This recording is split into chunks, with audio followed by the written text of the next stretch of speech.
Hey, what's happening? Welcome back to Logical Republican. Again, you like what you see, like what you hear, hit the like button, hit the subscribe button. I would greatly appreciate it. Today, let's talk about something that has always kind of boggled my mind, and you've likely thought about it as well. Why are most Jewish people crazy liberals? It boggles the mind.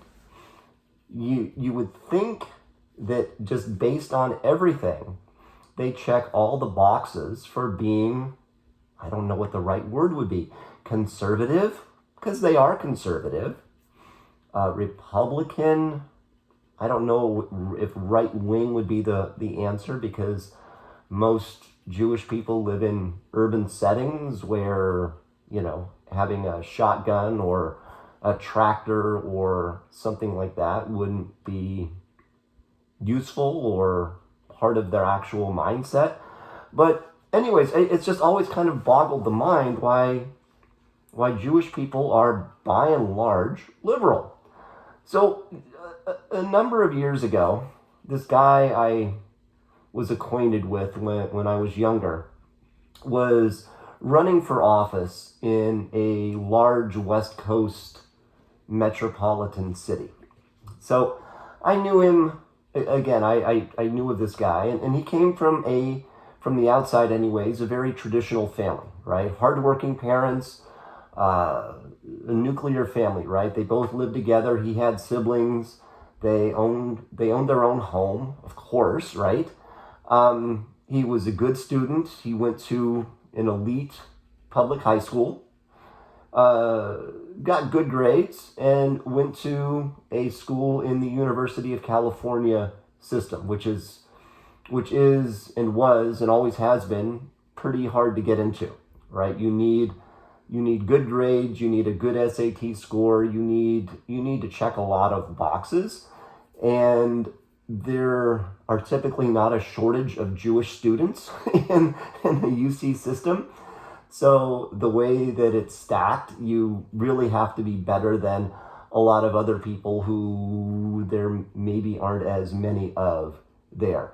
So he didn't get into Berkeley or UCLA. He did get into one of the lesser schools in the system, but nonetheless, it's a UC school. Probably a school that would be most students' third or fourth choice. So he graduated from college. He had good grades, not great. And like most good Jewish sons, he wanted to be a lawyer, or his parents wanted him to be a lawyer. So he set out to be a lawyer. He took the LSAT and maybe didn't do as well as he thought because he didn't get into a top-notch school. So he got into this second-rate law school, the type of law school most firms and district attorneys' offices just look past, right? They want people that go to Bolt or Stanford or University of Chicago or NYU or one of the Ivies, right? Not some run-of-the-mill school that, just regular scrubs can get into. And then he failed the bar the first time, right? Passed it on the second time. And did I mention that he actually worked his way through law school? He actually had odd jobs. Probably student loans mixed in there as well. But, his parents weren't wealthy. I mean, they were, they raised a family, they owned a home, but, they weren't doctors or lawyers themselves. I don't know. They might have been immigrants. I'm not sure. But, he worked his way through school, and he eventually passed the bar and got his JD.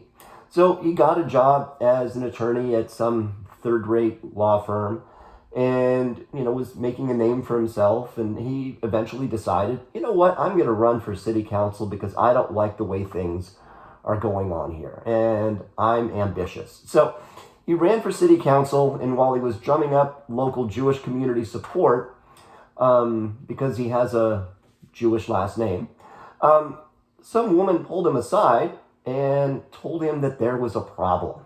Big problem. What was the problem, you might ask? Well, really big problem, because he was running as a Republican. And the reason it's such a big problem is because he's Jewish. And to get any support from the Jewish community, she told him he had to change his party affiliation. As in, like, right now. You want any support from Jewish people, the Jewish community, the Jewish whatever, you had better be a registered Democrat, running as a Democrat, and have quote-unquote Democrat values, whatever the hell that is. Now, I'm not going to get into stereotypes here, but I do have some Jewish friends, coworkers, neighbors, acquaintances, and to say that they are all frugal, again, I said frugal, not cheap, again, it's a stereotype, but they're all pretty conservative. They're all pretty educated. I don't know a high school dropout that is Jewish. I'm sure there are some. I don't know a welfare recipient who is Jewish. I'm sure there are some. But by and large, the Jewish quote-unquote community is pretty conservative, right? They're all pretty educated. They're all pretty family-oriented. Married. There are gay Jewish people, but they get married, family-oriented. They complain about their taxes, good citizens. There aren't a lot of Goldbergs in the penitentiary. Just a fact. I'm sure some use drugs, but they're not standing out on a corner, selling whatever it is that they might sell. In other words, they play by the rules and they expect others to play by the rules. Do the same thing. Sounds kind of like a Republican lifestyle, doesn't it? It does. It checks the boxes of being a quote-unquote conservative. So why exactly are most Jews on the left when it comes to politics? Head scratcher, right? Republicans are typically more supportive of Israel and more pro-business. Okay? Checks boxes 1 and 2.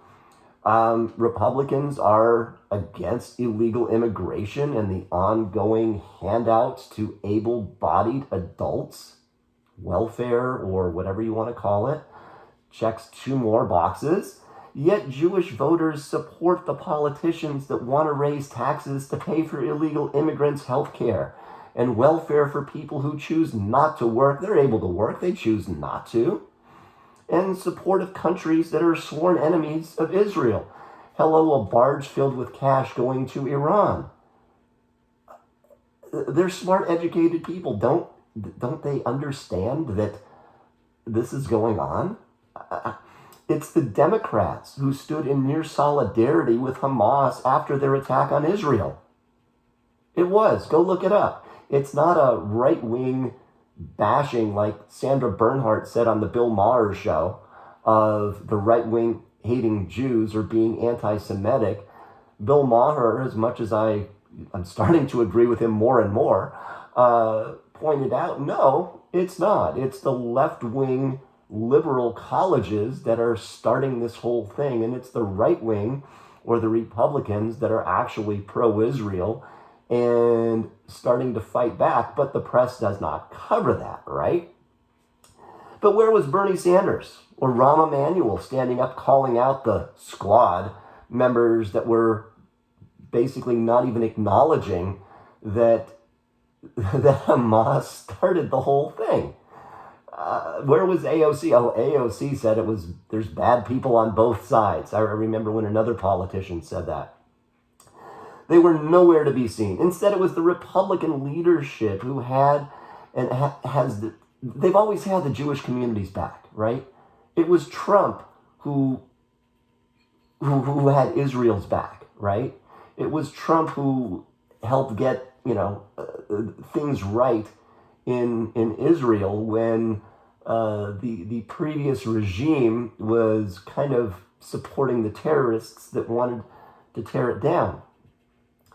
But it's not just, only on the current state of affairs with Israel and their neighbors, but also the growing anti-Jewish sentiment at most liberal colleges in America where Jewish people have a large presence. They continue to go to these liberal schools where Israel and Jewish people are being blamed for everything under the sun. Now,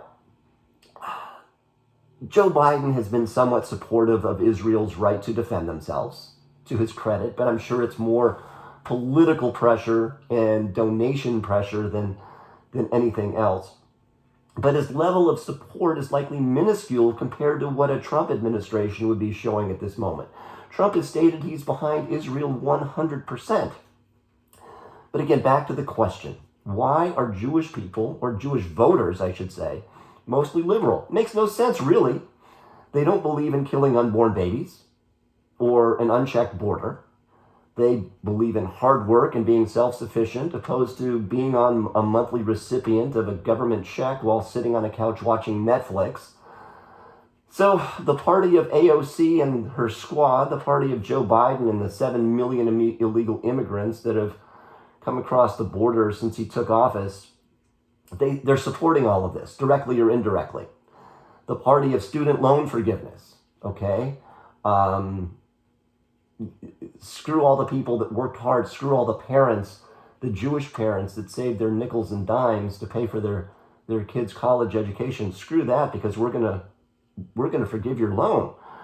It's a slap in the face to every parent who saved for years and years to pay for the education, or the ones that worked nights stocking shelves at a grocery store or driving Uber to buy groceries instead of taking out student loans.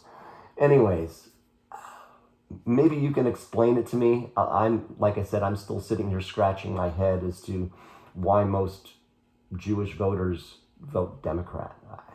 Just boggles the mind. Anyways, if you like what you see, like what you hear, hit the like button, hit the subscribe button, and I will hopefully see you again tomorrow. See ya.